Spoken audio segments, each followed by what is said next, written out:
Finito!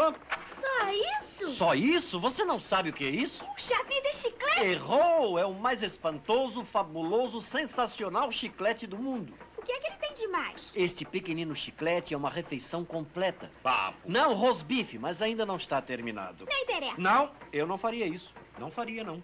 Se é chiclete, então isso é meu. Não vá fazer nenhuma bobagem, Violeta. Tem gosto de quê?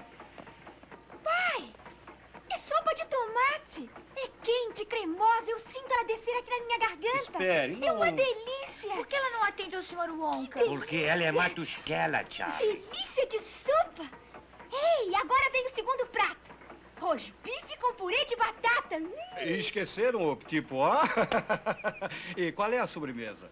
Sobremesa? Aí vem ela. Uma bela torta de amora. É a melhor torta de amora que eu já provei. Olha a cara dela. O que há com seu rosto? Corta essa, pai. Deixa-me acabar. Seu rosto está ficando azul? Você está ficando com a cor de violeta, Violeta? Que história é essa, pai? Eu avisei que não tinha terminado ainda. Você é um maluco. Veja o que fez com a minha filha. Isso sempre falha quando chega a sobremesa. Sempre. Violeta, o que está vendo agora? Você vai explodir. Sinto esquisita. É natural. O que está havendo? Você está se enchendo como um balão. De amora. Faça alguma coisa, chame um médico. Bebem um alfinete. Ela estoura. Sempre acontece isso. Todos se transformam em amora. Você é o responsável por isso, Wonka. Eu vou acabar com você.